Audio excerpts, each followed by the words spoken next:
Welcome home to USA Global TV and Radio, a place where dreams take flight, with authentic storytelling, diverse perspectives and meaningful conversations, where global stories unite and bridges are built beyond all borders.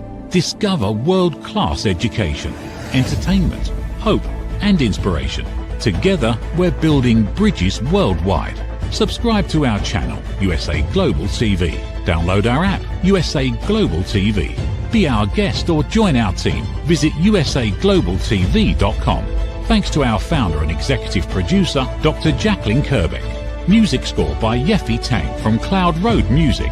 Voiceover artist Mike Porter. Creative direction by Paul Garcia. USA Global TV and Radio, your home for global connection. All rights reserved. This video and its contents are the exclusive property of USA Global TV and Radio. Unauthorized use, duplication or redistribution in any form is strictly prohibited.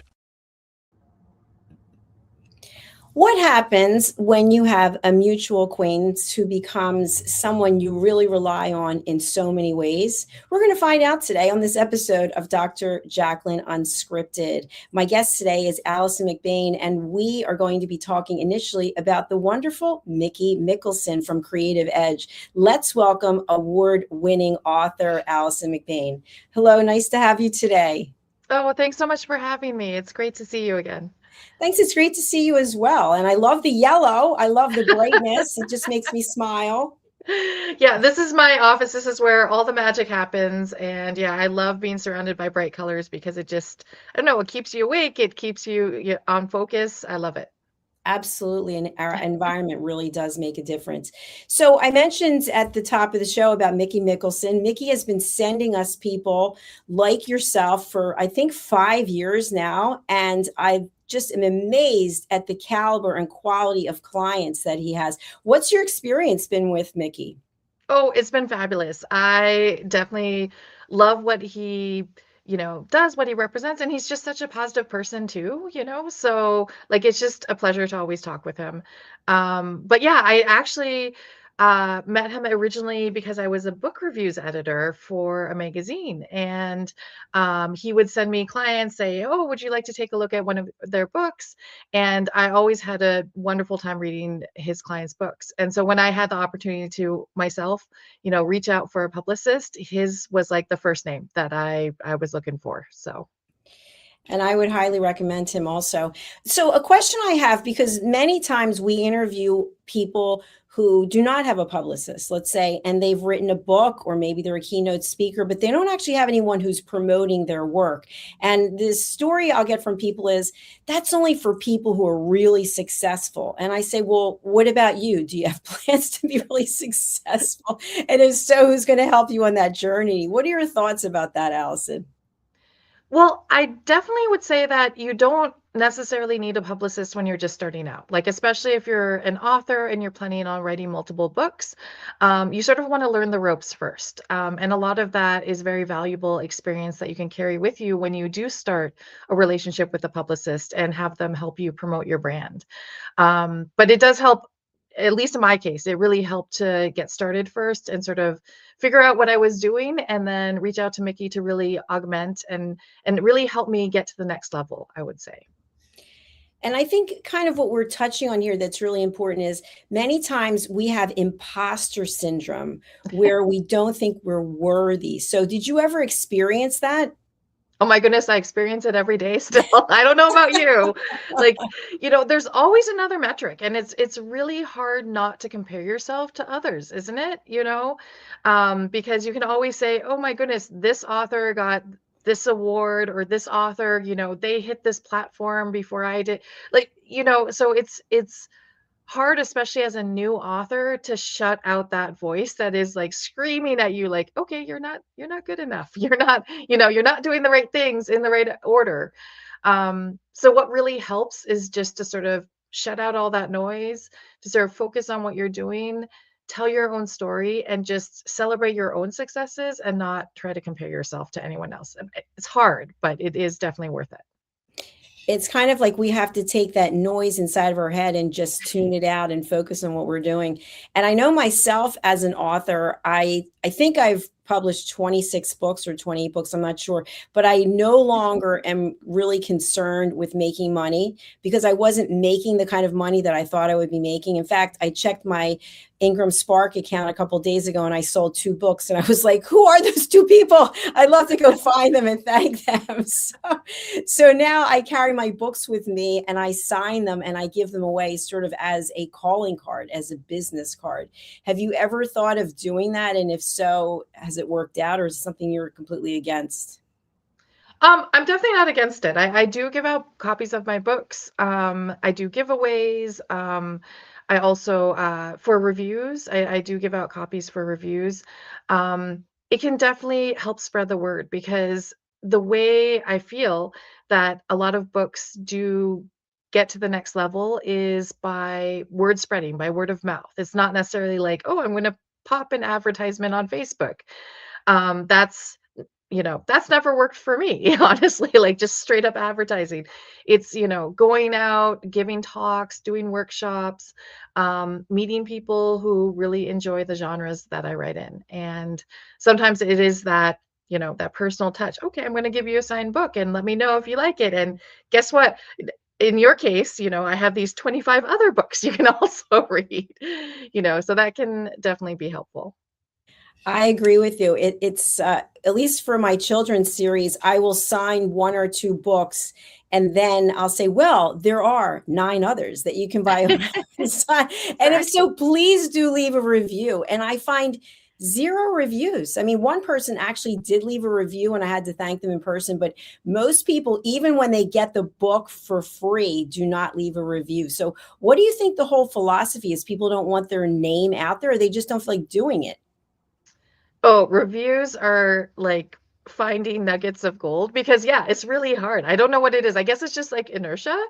Um, I feel because people will really enjoy books and they will be happy to talk to you about how much they enjoyed a book. Did you post a review? No, no, I didn't post a review. Like it's that added step. So it'd be great if we could just, at the end of reading a book, like especially if it's an ebook, just go straight to the review. And I know a lot of authors have a link at the end, but still people don't go. So They I don't don't know. go. And actually, I've interviewed a woman, Dr. Judith Briles, and she shared with me that in her books, she has a bookmark that she created that has the link that you can't click on it. You actually have to type it in. But I tried with the bookmarks and then people just lost them. So I tried putting business cards and, I'll be walking through the gym, which is where I give a lot of them out. I see the business card on the floor and I think, okay, that's not happening. It kind of makes me feel sad that, but it is what it is. And so I think we do what we do for a higher calling, whatever that calling might be. But when you started to get published, did you have aspirations for getting rich and famous from this? I feel like whatever endeavor that we start out, we always want to do the best that we can. Um, I would say that's my most diplomatic answer that I can give on this. Everyone wants to take it to the next level.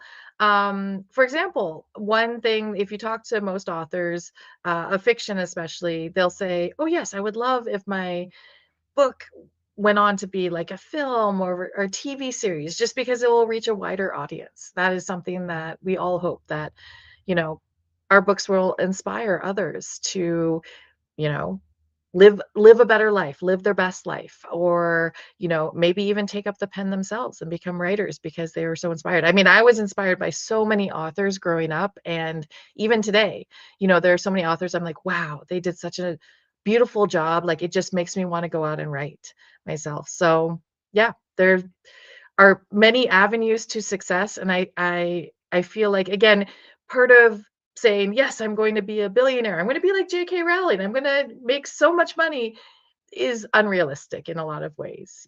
As long as I can support myself and get my words out there and have people who love what I do, that to me is the most important thing.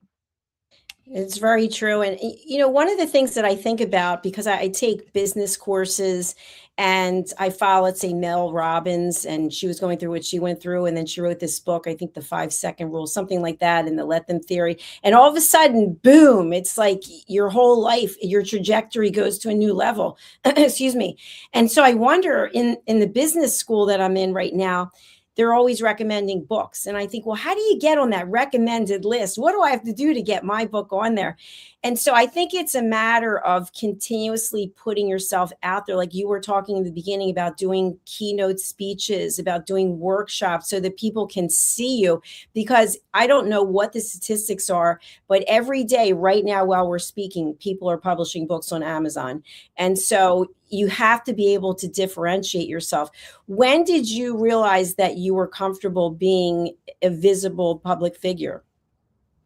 I don't think I think I'm still not comfortable with it. I am. It's too late, Allison. I know. I'm definitely an introvert, and when I tell people that, they're like, "Really? You're an introvert, but you speak at all these things and you're very comfortable talking to anyone." I'm like, "Yes, but inside I'm dying a little." Like I've always been sort of shy of the spotlight. So but this is just a part of the job almost, and I love that people want to talk to me. I love that people want to hear about my experience, not just with writing the books, but also my journey there. And again, it's about hopefully inspiring the next generation of readers and writers, who will want to follow a path similar to mine, maybe. So I'm happy to put myself out there. I'm happy to be uncomfortable doing it, and hopefully, it doesn't come across. I remember the first time that I ever spoke in public about my writing. I got up. I had a printed page that I was supposed to read, and my hands were shaking so badly I had to stop. I'm not at that point anymore, thank goodness. But I still get butterflies in my stomach every time. I do too. And I can relate to what you're saying because I'm also an introvert and people are like, what are you talking about? But Exactly. I find that being in the public domain or even like at the gym, for example, it takes a lot of energy because you have to be paying attention, listening to what people say. And in this environment where you're writing or speaking or producing, it is exhausting. And so I find that I want to just pack my bags and go crawl in a hole somewhere for a while. Yeah, and I am so amazed at everything you do. Like you wear so many hats, and it's again, no one would ever guess that you were ever uncomfortable doing any of the really amazing things that you've done. Being a leader in so many industries, it's amazing. Oh, that's so sweet. Thank you. I really appreciate that. I want to go over to your website so that we can talk about your books specifically. And maybe you can tell us when we go to the website, which is AlisonMcbain.com. We're on /books. Tell us about this. I love this, The New Empire. The book cover really draws me in. Oh, thanks so much. I actually, one of my mottos is do something creative every day. So one thing that I like to also do is I like to do art. I like to do design. So I actually designed that book cover. So thank you so much. Great. Yeah, so that book is an alternate history and it asks the what if question. What if in the history of the world, instead of Europeans reaching North America first, what if the Chinese did? How would that have changed the course of world history? So that is like it. My imagining was that it would have changed it quite a bit. So, Allison, what kind of research did you have to do for that? A lot. So it's a huge it's a very cross-cultural type of book. So in addition to the Chinese, there are many different indigenous groups that are in the book. So I had to do a lot of research on not just living practices, but also language, everything from what they would wear at the time to what the landscape looked like. Because we talk about stuff like how the climate has changed, how there's many more people nowadays than there were. The book was set in the 1700s. But it has also changed our physical environment. So looking at the landscape of California nowadays, where the book is set, it was much different when you go back 300, 400 years. So like making sure that that was all accurate too. So it was a lot of research, which I love, because my background is in history and I love history. And if you look to my left here, you would see like my bookshelf is just full of history books. So, do you believe that, based on your experience, that history repeats itself? Is that an accurate statement? Oh, unfortunately, yes. And mostly it is the mistakes of history. So, you take something like a large war, and, after a war is over, people say, oh, never again. We learned our lesson. We did such terrible things. We're never going to do that again. And then a couple decades pass, and then all of a sudden there's another war going on. Yeah, it's unfortunate seeing that long pattern. And it's unfortunate that more people don't see that and more people don't take that to heart and avoid the mistakes of the past. Absolutely. It's interesting because we had a TV show host here for a long time, and she used to talk about the fact that you can't have peace without war. And so if there's never war, you don't appreciate peace. And I've always remembered that, and I try to process it and think how I feel about it. She was saying it's not possible to be in a world where there's 100% peace all of the time. I don't know how I feel about that. What are your thoughts? I would say I somewhat agree, just based on human nature, and how short our memories tend to be. um, we tend to go to extremes in a lot of ways. So if something is going too well, then we're waiting for the other shoe to drop, right? If something is going badly, oh, if only we were back 50 years, that would have been perfect. But 50 years ago, there were problems then too. So it's the whole grass is always greener, I think, mentality. Yeah, it's hard for us to see just sort of monochrome. We have to have those extreme highs and lows that really, I don't know, mark the human experience. And that's something that we write about too. Conflict drives the story forward. So we put our characters through really, really terrible things that we ourselves as authors would never want to experience, but it makes for an interesting story. Absolutely. And I think just with the background that I have in media, one of the things that I have to say I'm raising my hand on is I like to watch shows that have a lot of violence. I don't know why. I like ice hockey because they're pounding people against the I don't know why. It doesn't make any sense because I'm not an advocate, I'm a peace ambassador. But there's, I guess, something that it's a make-believe world. But the truth is it goes on in the real world every day. And when we see it, we're horrified, but yet we could see it on television or read it in a book and we're in some fantasy world. What do you think that's about? I don't know. I just so my daughter and I are actually just watching The Sopranos now, and I had never seen it before. And I was, because I was like, oh, it's about horrible people. Why would I watch this show? And I got sucked in.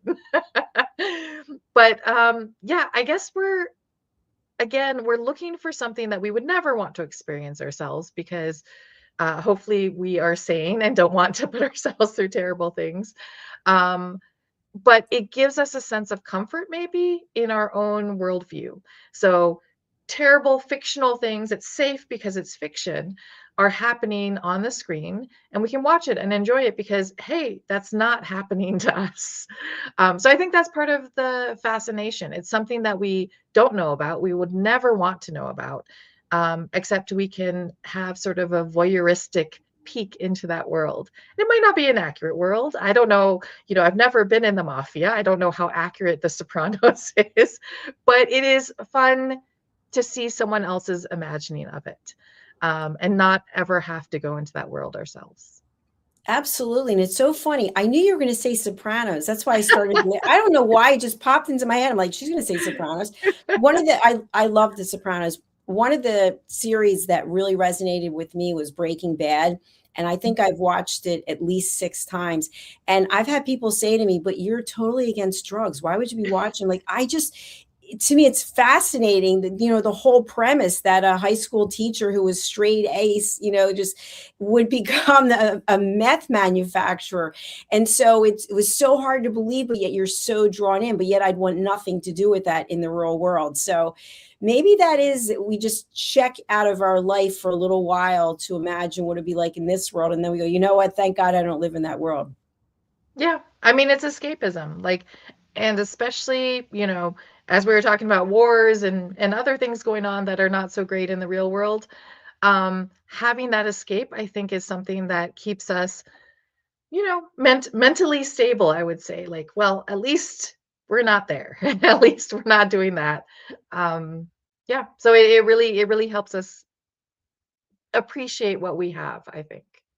I definitely agree with you. All right, let's go back to your website and let's take a look. How many books have you published? Is it 4? 4 under my own name, but I'm also a ghostwriter, and I have written over 24 books for clients. So I have to balance, my work with clients as an editor and ghostwriter with my own projects. And look at all these awards. Congratulations. This is Oh, thanks. impressive. It's amazing. Just goes Yeah. on and on and on and on and on. That really says something. Is there another book cover? Oh, yes, there is. Here it is. The Impossible Guy. Take one stubborn woman, 2 gorgeous men, in a house with a zillion problems to fix. That sounds pretty cool. Tell us about this one. Well, this one was actually based on real experience, as you might guess. So about over 10 years ago now, 15 years ago, when we had purchased our first house ever, with small kids, and we thought we knew what we were doing, but we had purchased a real lemon of a house. It had tons of problems, like the pipes were leaking, the windows were broken, stuff like that. So we, jumped in sort of blind and had to fix it all up. And some of it we did ourselves, some of we hired people to help us with it. And so I took all of that experience and put it into this book, except added romance to it also. I don't know if you've ever, all of a sudden all the pipes burst in the middle of the night and you're like, I don't know how to deal with this. So that was sort of based on our own experience, my own experience with this house. That is quite a lot to go through. And I can only share that the apartment that I'm in has been flooded twice through no fault of my own, through the people upstairs who are different people now. But it is something when all of a sudden something goes wrong in your home and you're kind of like helpless in a way. And you're in an impossible situation and you really need somebody to help you figure it out. So. Exactly. And like, it's always when you're like, okay, things are finally balanced. I got this under control. I got this. Everything's great. And then all of a sudden there's a disaster. Right. Exactly. So what do you want the reader to take away from that book? That was sort of a fun, light book, based on some really probably not so much fun experiences. But I always say you can laugh or you can cry. Like you can take an experience and you can just let it utterly defeat you, or you can rise above, I guess. And so I always like to laugh. I like to be more optimistic about situations, because you can always get through them. As long as you're alive, you can get through a situation, right? And so this was sort of taking the lemons and making lemonade out of it. Everything is, for me, everything is material for my next book, my next story, my next article. So if something terrible happens, I'm like, wow, this will be great on the page. And I know most people don't think of that, don't think that way. But as an author, I definitely do. It makes perfect sense. I know someone said to me, I was telling this person a story and he said, I'm going to put that in my next book. I was like, oh, that would have been a great idea for me to put into a book, but you can have it instead. You can take it. So we're going to go back to your website again, and we're going to go down to the next one, a collection of fantasy short stories, Enchantress of Books and Other Stories. Tell us about this one. Well, first I'm going to talk about the cover because it is such beautiful cover Mm. artwork, and it is by I live in Canada, and it is by a Canadian artist named Richard Ong. And I was so lucky to meet him. I reached out to him and said, "I love your artwork. Let's talk." And he had this piece and was willing to offer it to me for my book cover. And you know, we got to talking. He's also a writer. He writes short stories, and we got to talking. I was like, "Well, this inspires a short story. Can I write a story about your artwork?" And he said, "Of course you can." So the first story in the book is actually based, or I should say, inspired by the artwork that he provided for the cover. And then the rest of the stories are fantasy stories, some which had been published in journals, some which were completely brand new before being published in this collection. So yeah, it was a great collaboration, and it started out just with a conversation with a fellow creative, and it was lovely. And the cover is magnificent, by the way. Really Oh, yeah. beautiful. I will definitely pass on your compliments to him. Like, he Yes. does such wonderful art, and he's so prolific. He has probably hundreds of pieces out there. Very talented person. What about this one? The Rose Queen, book 1 of the Rose trilogy. Yeah, that's also a fantasy book. That was the first book I ever wrote. So, or should I say ever completed, because I wrote a lot of books and never finished them up until this one. And it's a retelling of Beauty and the Beast, which was always my favorite fairy tale. I love fairy tales. I don't know if you grew up like reading like Grimm's, Hans Christian Mhm. Andersen. Yeah, but they're dark. Yeah, that's The true. original fairy tales are dark. So I always thought that that was an amazing fairy tale, but it was missing so much. Like, there's so much that's unsaid about fairy tales because they're quick moral lessons for often aimed at kids or adults. So what I wanted to do was take the story and really flesh it out, make it into something that felt real. So I did that, and I actually the whole premise, the whole unique premise of it is that I flip the genders of the main characters. So the beast is actually a woman, Mm. and how she deals with that um, is a huge part of the story, because how she deals with it is way different from the classic fairy tale. And it's also a beautiful cover. Oh, thanks. Allison, how would you say that your writing has evolved from this first published work to where you are today? Um, I think that I know more my voice. So when you're a new author, you're sort of flailing. You're like, okay, I love all these other authors that I've been inspired by for years. But what do I have to say myself? So I think that now I'm much more confident in what I have to say, what messages I want to impart in my fiction. And I'm way faster. So my first book, it did take a long time to sort of edit and get it out there. But now I can do it, like, it's my job. I have deadlines. I can meet those deadlines, hopefully, and get the work out. So yeah, One of it's the it's things that definitely. Oh, Oh, I'm sorry. sorry. Sorry, go ahead, please. I was gonna say it's definitely something that probably you found also, as a, running everything basically here. Probably when you started out, it was, a learning curve. But now you have it down pat, right? Thank you for sharing that, making that comment. When I started, it was during the pandemic, and I was taking care of my mother who had dementia, and I was doing 10 shows a day by myself. And I always stand, I'm standing right now. And so today we've got 28 different TV show hosts, and they're running their own shows. And we have shows in English, in French, and German. And so I feel like it's been an evolution, but I want to go back to something that you said, which was the word confidence. And I think, especially as women, when we actually apply ourselves and we follow our passion, and then you get all the awards that you have, for example, you get this sense of, you know what? I am okay. I am good enough. I did earn this. And that's such a turn on to other people. It's being an influencer without actually doing something. In other words, you're not out there, oh, look at me, look at me. But people are drawn to that because then it helps them get out of their shell. What do you think about that? Well, definitely to circle back to one thing we talked about earlier, it definitely helps with the imposter syndrome a little bit. Every time when I'm like, I don't know if this is good enough. I don't know if I should send this out. I think sometimes, well, other people thought it was okay. Other people thought my writing was okay. Sure, I'll send it out. Um, but yeah, it helps when you know what you're doing. You don't have to go back and double check maybe everything that you're talking about. You know because you've actually done it. Um, Voice of experience, right? That is something that can really appeal to others. Um, I think that uh, this is something that, as you said, is something that you can sort of project.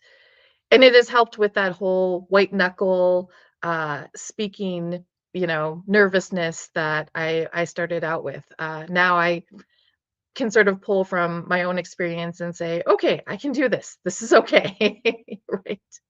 Yeah, it's very true. And Allison, the other day, a couple of days ago, actually, I was driving back from the gym, and I saw on the corner of this road in this neighborhood, there was a little girl, and she was selling flowers and lemonade.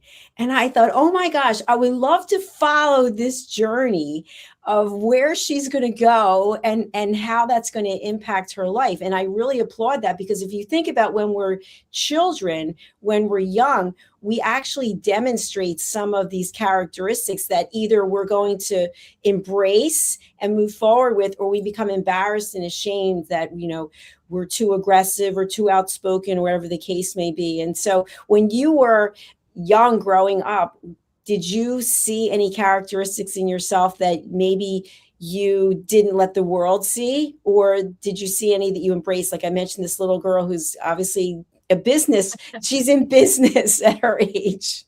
She's going to be running companies, man. When she's our age, she's going to be running all the companies. Absolutely. Yeah, I've always been super creative, and since I was very, very small, I wanted to be a writer. This was like my lifelong dream. And then, well, life got in the way a little bit. I sort of was thinking, okay, well, I need to get a job. I need to be practical about this. So my path sort of, took a left turn from what I had always hoped to do. And as you said, like when we grew up, when little kids are great. They are unstoppable forces. They know what they want to do. They want to be an astronaut, and no one's going to tell them no, right? But as you get older, you start to see more practical things, and sometimes that can interfere with your path. So it's always lovely to be able to sort of come full circle and come back to your original dream and say, hey, you know what? I wasn't wrong to dream this. What happened is, I got distracted along the way, but I can come back to this. And for me, that is writing. I've always wanted to be a writer since I was very, very small.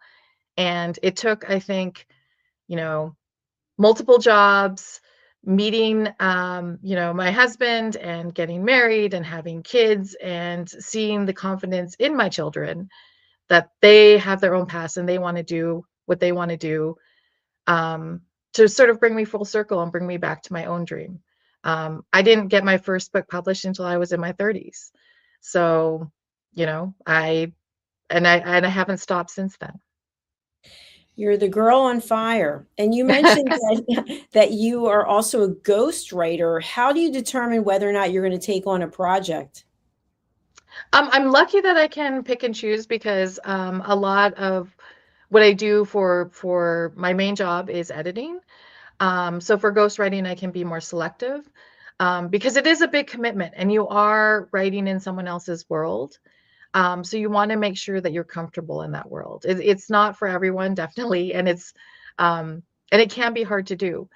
So making sure that first of all you have a good relationship with whoever you're working with, whether it's the author or the publisher, and also making sure that you can, complete that story is very important. It's a whole level further than doing your own work because with your own work, you're your own boss. But if you're writing for someone else, you have another voice, sometimes several, involved in the conversation. something that comes up for me, I hate to admit this, but I am a Real Housewives of Beverly Hills fan. And one of the main characters, Dorit, she just came out with a new book, and she mentioned that it was done by a ghostwriter. And several of the women gave her a really hard time and said, well, what, you couldn't even write it yourself? And so what I think is important for people who don't know, what is the value of a ghostwriter, and how and when do you bring a ghostwriter in as opposed to doing it yourself? Well, I think it ties back into the idea of experience. So a lot of new writers don't have the experience, or they might have a story to tell, but they aren't able to do it, like sit down, write every day, get it out. I would say that a number of people who are very, very personable and have really amazing stories to tell, they are very committed to, talking face to face, sort of like what you and I are doing now. They might not be able to sit down and write day after day. That might not be their comfort zone. So sometimes working with a ghostwriter is simply working with someone who's like a very talented interviewer who can coax that story out of them. So it is a collaborative project. It's not like the ghostwriter is writing everything. The author has, the person whose story they're telling has no input. They have a huge input. They are a huge contributor to that. So the ghostwriter is just sort of the expert that is helping them get their story out there in the way that they want it to be read and enjoyed. And Allison, are you taking on any new clients right now if people are looking for a ghostwriter? I'm very selective about the projects that I'm taking on. I won't say that I'm not right now. I'm always open to the right project. But I do have a number of writers and editors and publishers that I work with regularly. So I would say my schedule is very small right now to add more clients. The good news is you're not sitting around waiting for business. I love that. That is a true sign of success. So before we close out, tell us a little bit about your work with editing. You said that that's what you do full time. Yeah, I love to be able to help other authors. When I was just starting out, I definitely got a lot of help myself. So being able to pass that on is very, very important to me. Being able to help people that have great stories to tell, but just need someone to, again, help them get it on the page, help them get it out of their head, have the confidence to move on to the next step of publishing. That is super important. So I love being able to do that. I love working with new writers. A lot of editors will say, "Oh, well, it's more fun to work with experienced writers because, it's more streamlined." But I love working with new writers because they are like sponges. They have so much, there's so much information out there and they will just absorb it. Um, so yeah, I love doing it every day. I love being able to have that back and forth. The relationship between an editor and author is sort of like, sort of like a marriage. You have to have someone that you really enjoy working with, whose stories you like to hear, and who you can see working with on multiple projects over multiple years. The ideal relationship is like you're not just there for the author's first book or second book, you're there for all of their books. What a great way to sum up our show today on Unscripted. And we started out talking about Mickey Mickelson and Creative Edge. So I want to thank Mickey for sending you our way. And it's another fantastic interview. Allison, what is the best way for people to reach out to you? We've got your websites. Is there social media? Is there an email? How do you want people to contact you, and who should contact you? Well, I am open to talking to anyone about any subject, especially about writing and editing, if you have any questions. The best way to reach me is my website, which is AlisonMcbain.com. That's Allison with one L, I always like to say, because a lot of people have two L's in their name. But all my social media contact information is on there, easy to find on my front page. So feel free to reach out and ask me whatever you have on your mind. Thank you, Allison. I really enjoyed this episode of Unscripted. And for folks who don't know, there is no script. There's no topic. We just flowed back and forth. So I hope you'll come back and see me again. In the meantime, keep winning those awards. It's very impressive. Well, thanks so much for having me. It was lovely to chat with you. Thank you. Bye for now. As we close out today, I just want to ask any of you who are interested in joining our community to go over to our YouTube channels, USA Global TV and Radio and Dr. Jacalyn Kerbeck, and subscribe. We have close to 113,000 on the first channel where we've earned the YouTube Silver Creator Award, and we are over 40,000 going towards 100 slowly, but getting there on Dr. Jacalyn Kerbeck. And now we're going to close out with a sponsorship from our dear friend, Mr. Red O'Loughlin, who has written this book called Aging Sucks and the Guesswork, There is Hope. It's coming out July the 3rd. Red has been with me for 5 years, doing 3 TV shows every Thursday. You know what kind of commitment that takes. And so this book is his next entree into longevity. Please take a look at it and consider pre-ordering and ordering your copies. Bye for now. What if many of the problems we associate with aging are not random? What if there are identifiable causes behind declining energy, chronic disease, and memory problems?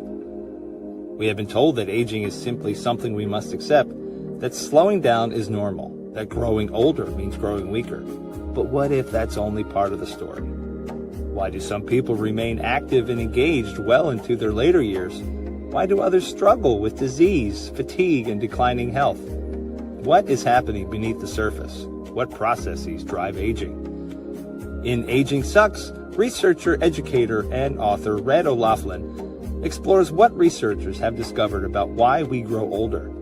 No medical degree required, no confusing jargon, just clear explanations of what researchers have discovered about the processes that influence aging. You cannot stop aging, but understanding its causes may help you make better decisions about your health, your future, and your quality of life. Because understanding comes before action. Action creates hope. Aging sucks. End the guesswork. There is hope. People are searching for experts every day. Are they finding you, or are they finding someone else? Every day, professionals are building authority through media. We've already built the platform. USA Global TV and Radio. Over 14,000 shows streamed to over 60 countries. This isn't about becoming famous. It's about leverage, visibility, credibility, opportunity. One interview, one conversation, one show, repurposed into content, connection, and business growth. Most people assume hosting a TV show requires a studio, a production team, and a massive budget. Our television packages begin at $1,500 US per month. Professional production, global distribution, replay visibility, built for voices with something to say. I'm Dr. Jacalyn Kerbeck, and if this resonates with you, we should talk. USA Global TV and Radio, all rights reserved. Contact us at info@usaglobaltv.com. How much of your value have you been giving away? Saying yes when the answer should have been no? Lowering your price to secure the opportunity? Giving more while receiving less? Over time, it adds up. Until one moment brings clarity, you've been giving away your value. This is not about working harder. This is not about doing more. It's about boundaries. It's about pricing. It's about respect. From Dr. Jacalyn Kerbeck comes a direct and necessary message. Stop over-delivering. Stop underpricing your expertise. Stop negotiating against yourself. Because when you recognize your value, everything changes. Stop giving away your value. Boundaries, pricing, and the business of respect. Available now wherever fine books are sold and on Amazon. A film by USA Global TV and Radio. Executive producer Dr. Jacalyn Kerbeck. Videographer and cinematic production Paul Garcia. Voiceover by Ed Vargas. Stop giving it away. Start owning it. My Tummy Hurts by Dr. Jacalyn Kerbeck. Meet Jackie. She loves recess, running with friends and laughing on the playground. At school, Jackie tries to play like she always does, but suddenly the pain comes back. Lately, something feels different and her tummy hurts, sometimes a little and sometimes a lot. With the help of a caring teacher, a nurse, her mom, and a kind doctor, Jackie begins to understand what her body is trying to tell her. Sometimes tummy pain is more than a simple bellyache. Some children live with conditions like ulcerative colitis or Crohn's disease. Jackie listens to her body. She asks for help. She knows she's not alone. And Jackie finds her way back to running, laughing, and being herself. My Tummy Hurts, A Kid's Guide to Bellyaches and Bathroom Troubles by Dr. Jacalyn Kerbeck, available on Amazon and in fine bookstores around the world. Thank you, viewers and listeners of USA Global TV and Radio, for joining us today. We're honoured to have your time and attention as part of our global community. At USA Global TV and Radio, we believe in the power of authentic conversations, meaningful connections, and creating a world of possibilities together. Want to be part of something bigger? Join our team of elevated listeners at usaglobaltv.com, a space where your voice matters and your ability to listen transforms relationships. Stay connected with us across all our platforms for thought-provoking discussions, expert insights, and empowering stories. Subscribe to our channels at youtube.com/c/USAGlobalTV. Follow us on social media and explore the endless opportunities we're creating for growth, learning, and inspiration. Together, we're not just broadcasting, we're building bridges and changing lives one conversation at a time. For inquiries, contact us at info@usaglobaltv.com. Produced by Executive Producer and Director Dr. Jacalyn Kerbeck. Voiceover by Mike Porter. Creative direction by Paul Garcia.